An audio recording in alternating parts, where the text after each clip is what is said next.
அனைத்து தமிழ் மக்களுக்கும் கணேசன் பணிவான வணக்கம். இது பேங்க் நிஃப்டிக்கான சேனல். என்னோட ஒரிஜினல் டெலிகிராம் சேனலில் லிங்க் பார்த்தீங்கன்னா வீடியோ டிஸ்கிரிப்ஷனில் கொடுத்துருக்கேன். ஸோ ஜாயின் பண்ணதுக்கும் ஜாயின் பண்ணிக்கோங்க. ஸோ ஓகே ஃப்ரெண்ட்ஸ், வாங்க இன்னைக்கு மார்க்கெட் பற்றி டிஸ்கஸ் பண்ணலாம். ஸோ எஸ்டர்டே எந்த மாதிரி சொல்லியிருந்தோன்னா, பிட்வீன் பிவோட் அண்ட் சப்போர்ட்ல ஓப்பன் ஆச்சுன்னா நேற்று க்ளோஸுக்கு கீழே ஓப்பன் ஆகிறப்ப ஸோ அந்த பிவோட் வரைக்கும் போயிட்டு ஸோ அங்கேருந்து பார்த்தீங்கன்னா மார்க்கெட் ஃபாலோ ஆகும் அப்படிங்கிற மாதிரி சொல்லியிருந்தேன்.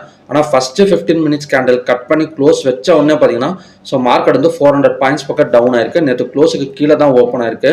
ஸோ நான் எந்த மாதிரி எதிர்பார்த்தேன்னா, ஸோ ஃபர்ஸ்ட் ஹாஃப்ல கொஞ்சம் பை போகிற மாதிரி ஸோ பிவோட் வரைக்கும் போயிட்டு ஸோ அங்கே சஸ்டெயின் பண்ணிட்டு மார்க்கெட் கீழே விழுவும் அப்படிங்கிற மாதிரி தான் எதிர்பார்த்தேன். ஸோ ஃபர்ஸ்ட் ஹாஃப்ல விழுந்துட்டு ஸோ செகண்ட் ஹாஃப்ல பார்த்தீங்கன்னா நல்லா மார்க்கெட் ஒரு 500 பாயிண்ட்ஸ் பார்த்தீங்கன்னா புல் பேக் மாதிரி வந்திருக்கு. ஸோ ஒரு 500 பாயிண்ட்ஸ் இறங்கி ஒரு 500 பாயிண்ட்ஸ் ஏறி இருக்கு. ஸோ வாலடைல் மார்க்கெட் கிடையாது. ஸோ நீட்டாக ஒரு அழகாக ஒரு சப்போர்ட் அண்ட் ரெசிஸ்டன்ஸ் எடுத்து தான் பார்த்தீங்கன்னா மார்க்கெட் மேலே வந்திருக்கு. ஸோ கிஃப்ட் நிஃப்டியும் பார்த்தீங்கன்னா நல்ல ஒரு சப்போர்ட்டான இடம், அதாவது சப்போர்ட்டுக்கான இடம் வந்ததுக்கு அப்புறம் தான் பார்த்தீங்கன்னா ஒரு நல்ல ஹை கொடுத்துருக்கு.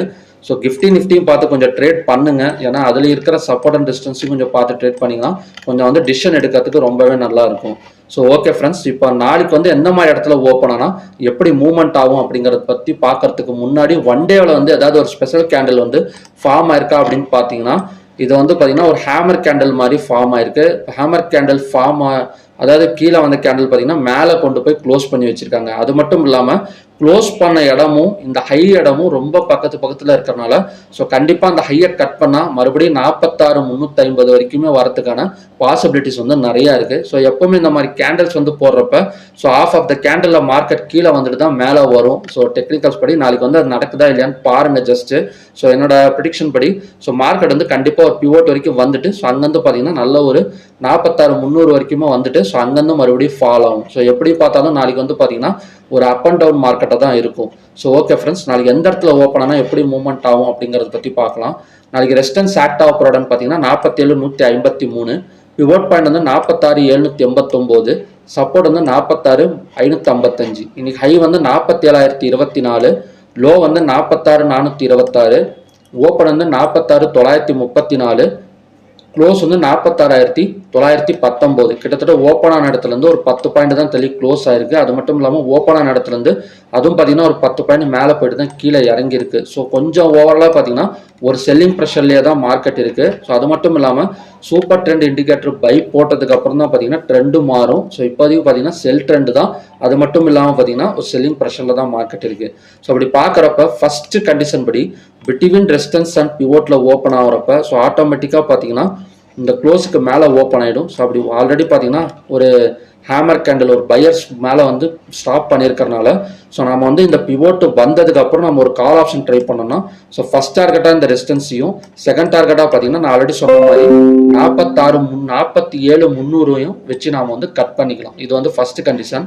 ஸோ ரெண்டாவது கண்டிஷன் படி பிட்வீன் பிவோட் அண்ட் சப்போர்ட்ல ஓப்பன் ஆச்சுன்னா ஸோ ஆட்டோமேட்டிக்காக பார்த்தீங்கன்னா இந்த க்ளோஸுக்கு கீழே ஓப்பன் ஆகிடும். ஆனால் பிவோட்டே பார்த்தீங்கன்னா 46,789 மேலே தான் போய் க்ளோஸ் ஆயிருக்கு. அதனால ஓப்பன் கீழே ஆச்சு அப்படின்னா ஸோ கண்டிப்பாக நாளைக்கும் பார்த்தீங்கன்னா ஒரு செல்லிங் கண்டிப்பாக இருக்குது. ஸோ அது எந்த இடத்துல எடுக்கணும்னா இந்த பிவோட் வந்ததுக்கு அப்புறம் நம்ம ஒரு புட் ஆப்ஷன் ட்ரை பண்ணோம்னா ஸோ ஃபர்ஸ்ட் டார்கெட்டாக 46,555, ஸோ செகண்ட் டார்கெட்டாக பார்த்தீங்கன்னா 46,300 வரைக்கும் இறங்கிறதுக்கான ஒரு பாசிபிள் இருக்குது. ஸோ மேபி இந்த கண்டிஷன் செகண்ட் கண்டிஷனில் ஓப்பன் ஆனாலே ஸோ கண்டிப்பாக மார்க்கெட் கொஞ்சம் கீழே இறங்கிடும். ஸோ மூணாவதாக பார்த்தீங்கன்னா ஒரு கேப் அப் எடுக்கிறதுக்கான ஒரு பாசிபிள் இருக்குது அப்படிங்கிற மாதிரி சொல்லியிருந்தோம் இல்லையா. அதாவது க்ளோஸ் ஆன இடமும் பார்த்தீங்கன்னா ஹையும் பக்கத்தில் இருக்குது. க்ளோஸ் ஆன இடம் 46,919, ஹை 47,022, ஜஸ்ட் ஒரு 80 பாயிண்ட்ஸ் தான். ஸோ அப்படி இருக்கிறப்ப அந்த ஹையர் கட் பண்ணிட்டு போனாலோ இல்லை ஹையர் கட் பண்ணிட்டு ஓப்பன் ஆனாலோ ஸோ அடுத்த டார்கெட் 46,360 வரைக்கும் போட்டுக்கோங்க. அதுலேயே கட் பண்ணிருங்க. ஏன்னா அந்த இடம் மறுபடியும் ரெசிஸ்டன்ஸ் எடுத்துட்டு கீழே வரதுக்கான ஒரு பாசிபிள் இருக்கு. ஸோ ஹையர் கட் பண்ணிட்டு ஓப்பன் ஆனால் 46,300 வரைக்கும் நம்ம கால் ஆப்ஷன்ஸ் ஹோல்டு பண்ணலாம். ஸோ அந்த இடத்துல கட் பண்ணிருங்க கால் ஆப்ஷன். ஸோ இதுதான் பார்த்தீங்கன்னா நாளைக்கான 3 கண்டிஷன்ஸ். எனக்கு தெரிஞ்சு ஃபர்ஸ்ட் கண்டிஷன்ஸ் தான் ஒர்க் ஆகும். நாளைக்கு கொஞ்சம் பார்க்கலாம். பிட்வீன் ரெசிஸ்டன்ஸ் அண்ட் பிவோட்ல ஓப்பன் ஆச்சுன்னா இந்த பிவோட் வந்ததுக்கப்புறம் ஒரு கால் ஆப்ஷன் ட்ரை பண்ணுங்க. பிட்வீன் பிவோட் அண்ட் சப்போர்ட்ல ஓப்பன் ஆச்சுன்னா இந்த பிவோட் வந்ததுக்கப்புறம் ஒரு புட் ஆப்ஷன் ட்ரை பண்ணுங்க. நாளைக்கு மார்க்கெட்டோட ட்ரெண்டே பார்த்தீங்கன்னா எப்படி மாறும்னா ஸோ பிவோட்டுக்கு மேலே ஓப்பன் ஆனால் பை ஆகும், பிவோட்டுக்கு கீழே ஓப்பன் ஆனால் செல்லு அப்படிங்கிற மாதிரி தான் பார்த்தீங்கன்னா மார்க்கெட் நாளைக்கு நடக்கும். சரி பார்க்கலாம் எந்த மாதிரி அப்படின்னு. ஸோ மூணாவதாக பார்த்தீங்கன்னா ஒரு கேப் அப்பில் ஓப்பன் ஆனால் 47,300 வர வரைக்கும் வெயிட் பண்ணுங்க. கால் ஆப்ஷன் ஹோல்டு பண்ணுங்க. ஸோ அதுக்கப்புறம் பார்த்தீங்கன்னா கட் பண்ணிடுங்க. ஸோ ஓகே ஃப்ரெண்ட்ஸ், இதுதான் பார்த்தீங்கன்னா நாளைக்கான 3 கண்டிஷன்ஸ். ஸோ இன்டர்நேஷனல் மார்க்கெட்ஸை பொறுத்த வரைக்கும் எல்லாமே கொஞ்சம் க்ரீனில் தான் போயிட்டு இருக்குது. க்ரீனில் போனாலுமே கூட ஒரு நல்ல ஒரு ரெசிஸ்டன்ஸுக்கான இடத்துல தான் போயிட்டு இருக்குது. இன்னும் எதையுமே கட் பண்ணலை. So all time high Nifty கூட கட் பண்ணாமல் மேலே போயிட்டுருக்கு. ஸோ ஓகே ஃப்ரெண்ட்ஸ், நாளைக்கு வந்து பார்க்கலாம். பேங்க் நிஃப்டி ஸ்டாக்ஸ் வந்து நேற்று வந்து ஒரு 3 சொல்லியிருந்தேன். எஸ்பிஐன்னு வந்து சொல்லியிருந்தேன் 774.45 எல்லாம் ஒரு நல்ல ஒரு ரெசிஸ்டன்ஸ் அப்படின்னு. ஆனால் இன்னைக்கு ஹையாக பார்த்தீங்கன்னா 772.95 போயிட்டு கிட்டத்தட்ட பார்த்தீங்கன்னா ஒரு 20 பாயிண்ட்ஸ் பக்கம் டவுன் ஆயிருக்கு எஸ்பிஐனில். ஸோ ரெண்டாவது பார்த்தீங்கன்னா ஏயு பேங்க் சப்போர்ட் சொல்லியிருந்தேன் 580.10, ஆனால் சப்போர்ட் வந்து டச் ஆகாமே பார்த்தீங்கன்னா ஸோ மார்க்கெட் கொஞ்சம் மேலே வர ஆரம்பிச்சிடுச்சு. ஸோ ஹெச்டிஎஃப்சி பேங்க்கு சுத்தமாக டச் ஆகலை சப்போர்ட்டே ரெசிஸ்டன்ஸையோ. ஸோ நடுவில் தான் ஏதோ கொஞ்சம் சின்ன கேண்டில்ஸ் மாதிரி போட்டு என்னமோ ஒரு அந்தரத்தில் தொங்க விட்ட மாதிரி சும்மா லைட்டாக மட்டும் கொஞ்சம் அப்படியே மூமெண்ட் கொடுத்துட்டு மார்க்கெட் வந்து கம்ப்ளீட் ஆகிடுச்சு. ஸோ ஸ்டாக்ஸை பொறுத்த வரைக்கும் ஒரு பெருசாக இல்லை. ஸோ நாளைக்கு வந்து எந்த மாதிரி ஸ்டாக்ஸ் வந்து நம்ம வந்து இன்ட்ராடேக்காக யூஸ் பண்ணலாம் அப்படின்னு பார்த்தீங்கன்னா, ஃபஸ்ட்டு நான் ரெஃபர் பண்ணுறது பார்த்தீங்கன்னா பிஎன்பி. என்னங்க திடீர்னு பிஎன்பிக்கு வந்துட்டீங்க அப்படின்னு நினைக்காதீங்க. ஆனால் பிஎன்பி வந்து இப்போதைக்கு பார்த்தீங்கன்னா 125.90 ஒரு ஸ்ட்ராங் சப்போர்ட். அதே மாதிரி 132.35 பார்த்தீங்கன்னா ஒரு ஸ்ட்ராங் ரெசிஸ்டன்ஸ். ஸோ அந்த 2 இடத்துல எந்த இடத்துல நாளைக்கு வந்தாலுமே ஒரு நல்ல ஒரு பை அண்ட் செல் எடுக்கிறதுக்கான ஒரு பாசிபிலிட்டி இருக்குது. பிஎன்பி எடுக்கிறப்ப பார்த்து எடுங்க. ஆனால் ஒரு பாயிண்ட்டுக்கு வந்து 8,000, நான் வந்து 20,000 ரூபாய் இருக்குது, நான் வந்து 2 ரூபா 3 ரூபாயில் தான் ஓடிட்டு இருக்கும். இதோட ஏடிஹெச் ஆல் டைம் ஹை, அதான் என்ன சொல்லுது, அத்த ப்ரைஸோட ஸ்ட்ரைக் ப்ரைஸ் எல்லாம் பார்த்தீங்கன்னா ப்ரீமியம் ப்ரைஸ் எல்லாம் 2 ரூபா 3 ரூபாலாம் தான் ஓடிட்டு இருக்கும். நாம் வந்து 2 × 8,000 16,000 ரூபாய் இருந்தாலே போதும், ஒரு 3 பாயிண்ட் 4 பாயிண்ட் ஏறினா நம்மளுக்கு லாபம் நிறையா கிடைக்கும் அப்படின்னு சொல்லிட்டு உள்ளார பூந்துருக்கேன். நானே நிறைய தடவை அந்த மாதிரி நடந்திருக்கு. ஸோ அந்த மாதிரி போனதுக்கு அப்புறம் தான் தெரியுது அந்த 2 ரூபாலேருந்து 2,000 ரூபா வரத்துக்கே பார்த்தீங்கன்னா கிட்டத்தட்ட 4 மணி நேரம் ஆகிடும். ஸோ அது வரைக்கும் நம்ம அமைதியாக உட்காந்துருக்கணும். ஸோ பெரிய மூவ்மெண்ட் எல்லாம் இருக்காது. ஒரு சின்ன சின்ன பாயிண்ட்டில் நம்ம போதும், அதாவது ஒரு 25,000 30,000 வச்சிருக்கீங்க, ஒரு 3 ரூபா ஸ்ட்ரைக் ப்ரைஸில் போகிறீங்க, அப்படியே ஒரு 3.40 ஒரு 40 பைசா 40 பைசானா கூட 3,200 ரூபா வந்தால் போதும் அப்படின்னு சொல்லிட்டு கட் பண்ணிட்டு வந்தீங்கன்னா அப்படின்னா பிஎன்பி வந்து ஒரு நல்ல இதுதான்.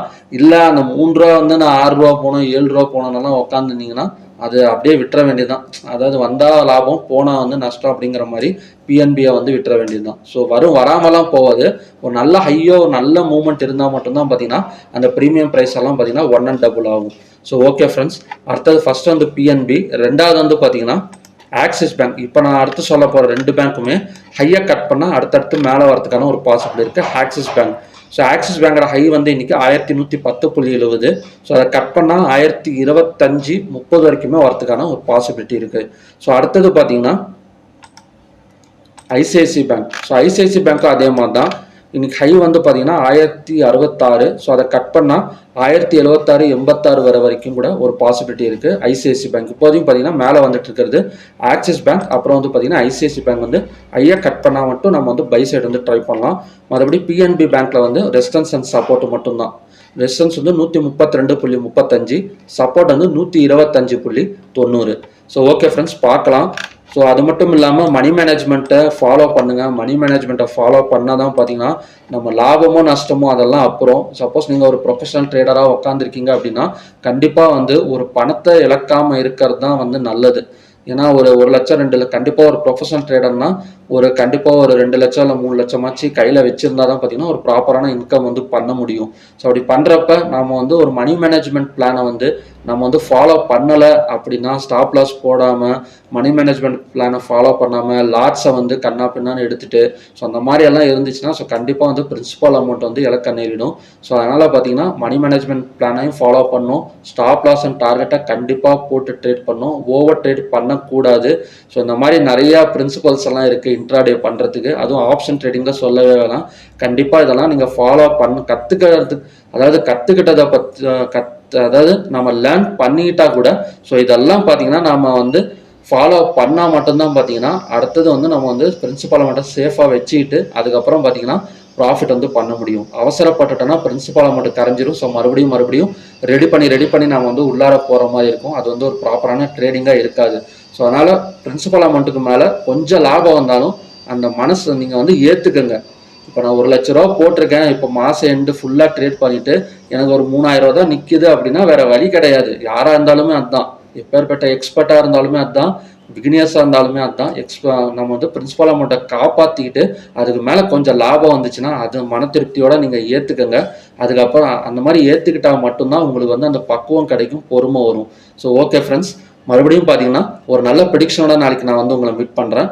நன்றி, வணக்கம்.